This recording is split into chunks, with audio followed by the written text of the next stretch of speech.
Serious. What's the most creepy, unlikely, or unexplainable occurrence to ever happen to you or someone you know that is not fictional? Part 1. Please like and subscribe to support this channel. I was about 22 in the summer of 2001, living in Chicago just before joining the military in June.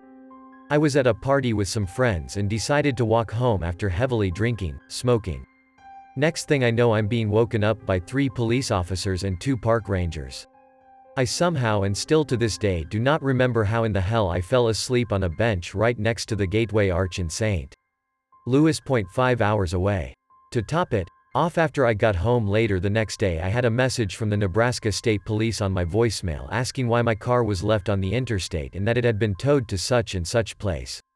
After reporting the car stolen and placing a call to the NSP, only did they fingerprint the car. They got a hit. A man on parole for robbery and negligent homicide that lived in Michigan.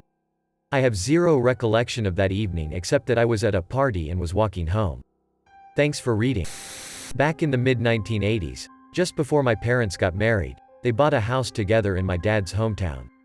Because of my mom's values, she wouldn't let him move in with her until after they'd consummated the marriage. So while he lived with his parents across town, she lived in a pleasant 4-bedroom home in an equally pleasant town of roughly 800 people or so. She decorated the place, and converted a shed on our property into an art studio where she did her paintings. One night, she was out in her little studio when there was a tapping sound on the window. When she went to look at it, she found a pink paper heart taped on the window. She went out to investigate. Nothing. She was understandably a little freaked out, not having found my father, and when she asked him about it later, he swore he had nothing to do with it. When it happened again a few weeks later, she called the police. Now, this is all happening in a very rural part of the Midwest.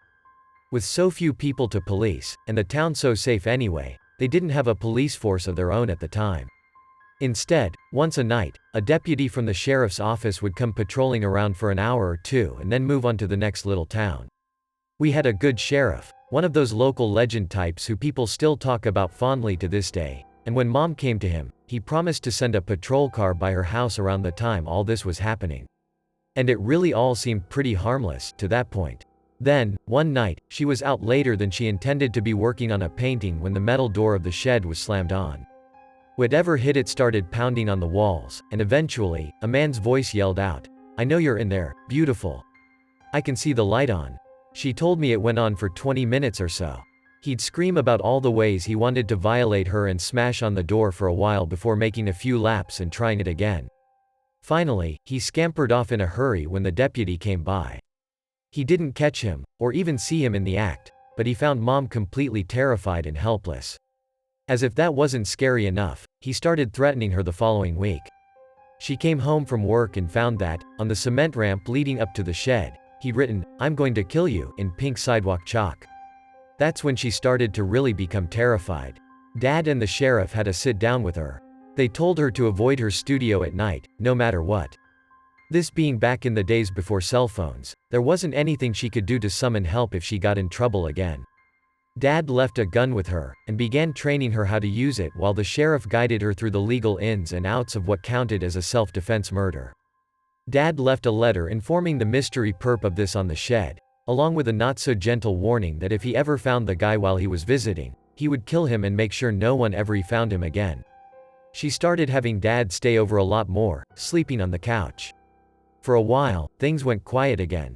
Then, one very rainy autumn night, it all kind of came to a head. Dad was across town with his brother, having a few drinks. Mom had opted to stay in that night, and put on the TV while she fell asleep. When she woke up, it was to tapping on the window.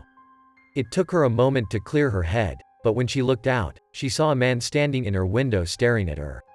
He had a large monkey wrench, and he was tapping on the window in a steady rhythm. She could tell that he was tall, and that he had a beard, but his features were obscured by the light shining out at him, specifically his eyes.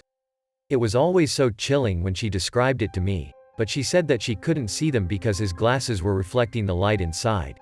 Just 2 white reflections staring in at her while this grinning maniac tapped on her window with a wrench. She dove down on the other side of the bed and got the phone. She called my uncle's house and Dad answered. She told him what was going on. He and my uncle grabbed their guns, got in the car and races over as fast as they could. To hear Dad tell it, he ramped the car up into the yard before climbing onto the hood. He could see someone running off into the freshly harvested field, but he'd managed to get a ways and it was dark. He fired at him a lot, but never hit him. What he did do was scream out like a madman that he was very fucking serious about killing him if he ever saw him around again. Mom relented to Dad moving in after that, and the guy never came around again. She never could bring herself to use her art studio again, and it eventually became the shed we kept the lawnmower in. It took her a while to get comfortable with the idea of being alone, but she eventually got over the ordeal. When she talks about it today, she says fairly convincingly that she believes he meant no harm. If he'd wanted to rape, kill her certainly could have. Instead, she's convinced, and I am as well, that he was just some sick fuck who got off to scaring the hell out of her. But I know it messed her up for a long time, and she says she still had nightmares about him being at the window from time to time. They never did figure out who was behind it, and the cops never did either. To this day, it still creeps me out that someone like that could just be lurking around a town that is otherwise as peaceful as you could ask for. About 10 years ago, I was 8, I was visiting my dad at his house.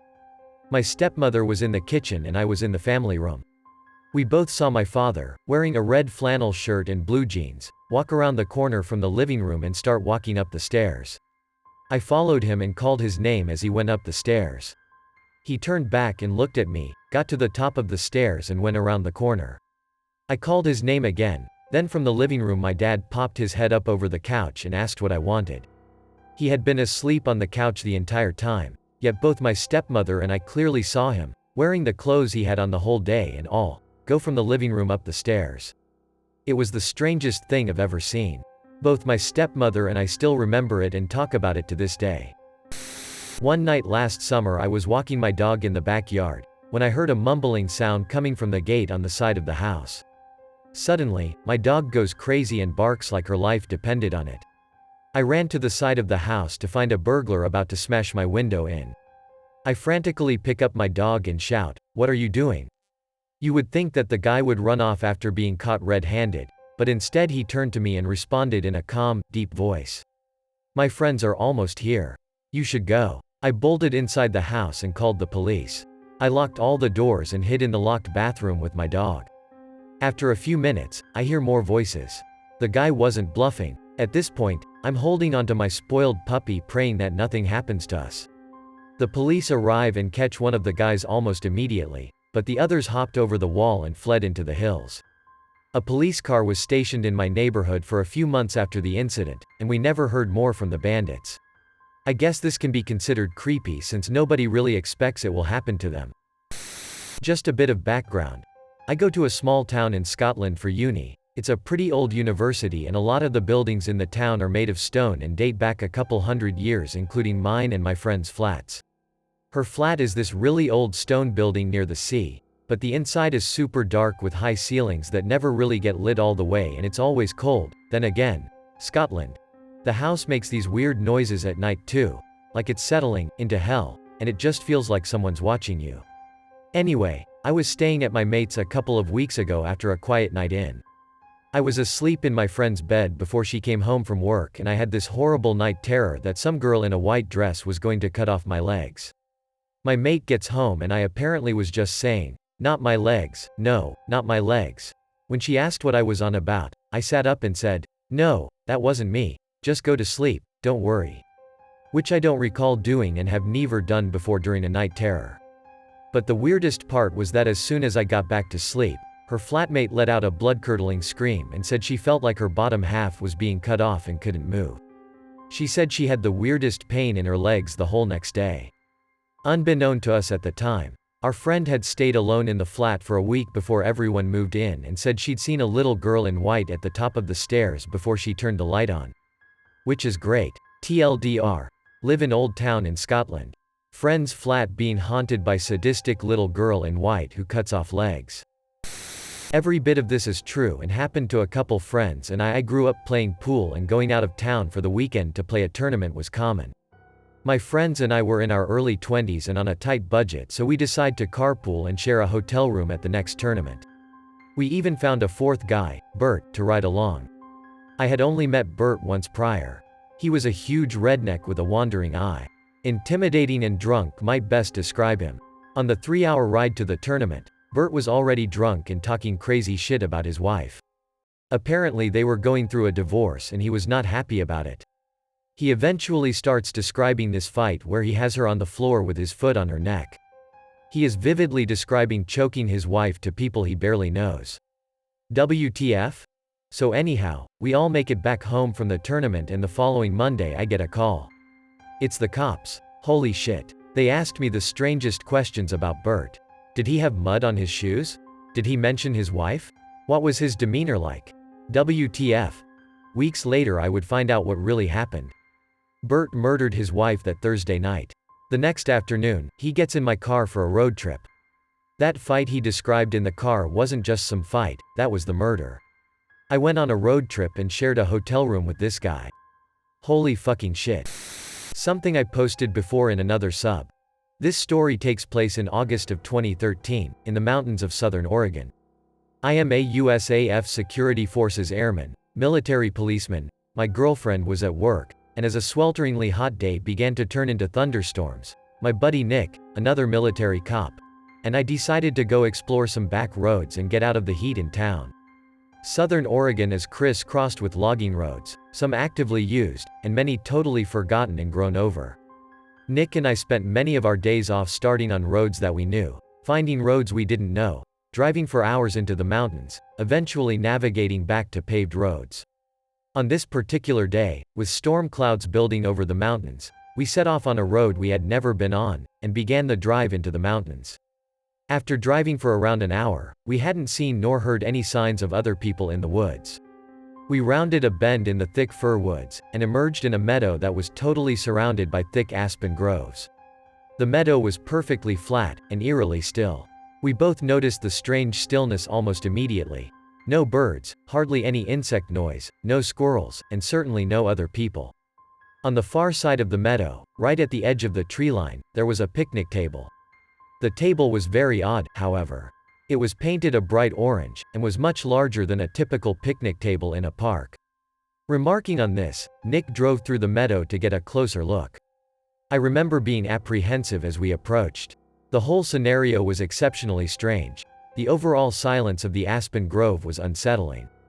Also, it was nearly impossible to see far into the trees as aspens grow extremely close together.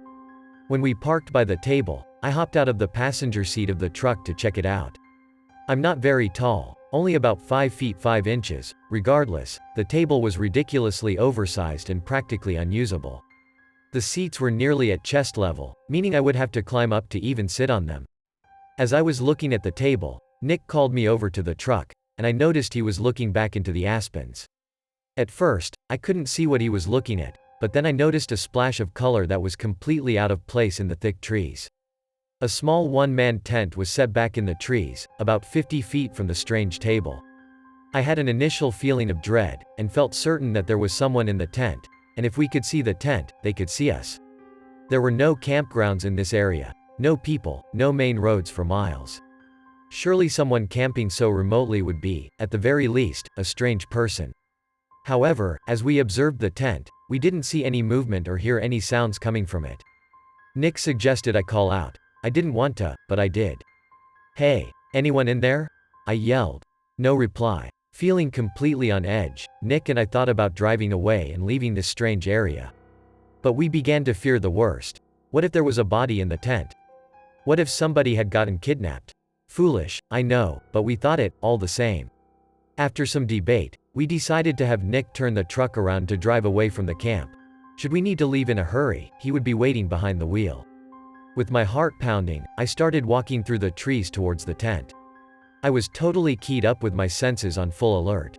When I reached the campsite, several things struck me as odd. Backpacks were scattered all over. No fire had been built, no wood collected. The tent was literally full of backpacks and women's clothing. Full of dread, I turned to leave and tell Nick what I had seen. As I left, I heard Nick start yelling, "Let's go. Let's get the fuck out of here." Not knowing why he was yelling, I ran back to the truck. When I broke out of the trees, I saw a beat-up old Ford Taurus on the road, blocking us from leaving the meadow. I immediately leapt into the passenger seat, and Nick floored the gas pedal. The car was occupied by 2 men. A third person was laying against the window in the back. As we drove across the meadow, the driver attempted to block us from the road, but Nick drove around them and accelerated the way we had come from. I looked back and saw the car attempting to turn around on the narrow road. Nick drove like a madman, and though I was honestly terrified that they would catch up, we hit the highway without seeing the car again. I still do not know if the person in the back was male or female. I called the state police, and they promised to send a trooper out to check out the scene. However, I received a call the next day from a trooper stating that the campsite, the backpacks, and the women's clothing was all gone, though he could tell people had been in the area. The strange table was still by the thick aspen grove. I have not returned to the area, and do not intend to. When I was 10, I had a dream about being in a barren playground, brown dirt and monkey bars placed aside from each other. It looked nothing like the playgrounds I saw in my neighborhood. In that dream, I turn my head and in front of me, there's a girl sitting on a bench telling another girl beside her, "You can't tell anyone, okay?" before whispering in her ear. I wake up and I'm utterly confused because there's no plot and the entire dream and background of it is meaningless to me. 2 months later, I moved to a different country, Japan, and in that new school, I'm at a friend's birthday party. My Japanese speaking isn't as good as my listening, so I'm just standing in the middle of the schoolyard, staring at the monkey bars, and I can't help but think they look really familiar. I turn around just in time to see my friend, the birthday girl, whisper to a friend beside her in Japanese, "Don't tell anyone, okay?" I am the oldest of 6 kids. One passed away as an infant. My 2 younger sisters and one of my younger brothers used to like to push their mattresses together on the floor downstairs on the weekends and watch movies, sleep. My youngest brother still slept in his crib upstairs as he was still too young to roam the house at night, as we had 2 staircases leading to the basement that he could easily fall down. One evening, as my sisters and brother were about to fall asleep watching a movie, my youngest brother appeared at the bottom of the stairs. It startled them awake and confused them, as he should have been in his bedroom sleeping. They asked him what he was doing. He just smiled, then turned around and ran around the corner to the staircase. My sister followed, but when she reached the bottom of the staircase, he wasn't there. It wasn't possible. The kid had to climb stairs on all 4s still, and it took him minutes to climb them. Confused, my sister ran upstairs and asked my parents what my little brother was doing downstairs. They checked on him, and he was in bed sleeping. All 3 of my brothers and sisters cried hysterically that night because they knew what they saw and it didn't make sense. They still swear by it today. Happened about 8 years ago. I was 19 and staying at my family's shop. See, my family owns a magic shop, you know, David Copperfield kinda tricks, and they lived above the store. Now, this wasn't a regular building. It was, in point of fact, a 200-year-old log cabin, well, 2 cabins put together with a few renovations, but it's nice and in a hollow in the mountains. My parents would often go on vacation in January and would leave me alone to care for the store. And, usually, I would just sleep in the guest room for the week. I remember, though, this house always giving me the creeps. I always kept the lights on in the house and always felt like I was not alone. I hated being there at night, but still I stayed. Too far of a drive to go back and forth all the time, and, frankly, I couldn't afford the gas. But I knew something was odd with this house. It just felt wrong. Almost like I could see things staring back at me from dark rooms. I would sometimes hear things. Odd creaks or the sound of doors moving. Side story. I just remembered this. About 6 months before this, it was my mom, dad, and myself working one day. We were gathered around the dinner table to have lunch at about noon. Our front door was tough to open and would make an awful racket, and, with the old floors, you always knew when someone was in the store. We knew the store was empty and were about 20 feet from the front door. We sat down with our sandwiches when we hear the door open, with sufficient force, and close. I get up with my dad and we go to meet the customers. No one is in the store. We walk outside basically immediately, no cars in the parking lot and no one walking around. We were alone. From the time the door closed to the time we checked outside was, at most, 15 seconds. We were thoroughly scared at that point. One night, however, I laid down to go to sleep. Like usually, I locked the door to my room, habit, and went to sleep. At about 2 o'clock in the morning, I checked later, I am woken up by what could only be described as a refrigerator being thrown up the stairs. I sat up from my bed and the door to my room started getting banged on repeatedly. Like someone was hitting it with both fists over and over and over and over. I reached for a knife nearby bed and stood on the other side of the room, ready to attack anyone who came into the room. It was so violent and, yet, this tiny door with the tiny lock held. Suddenly, it stopped. No more banging, no movement, no nothing. I stood rooted to the floor for several minutes before I walked towards the door. And shoved a bookcase in front of it. I sat in a chair on the opposite side of the room and watched the door for probably another hour before I fell asleep in that chair, with the knife still in my hand. The next morning, I checked the house. Doors still locked, no windows unlocked, alarm system still on. There was no one in the house that night except me. It still scares the life from me every time I think about it.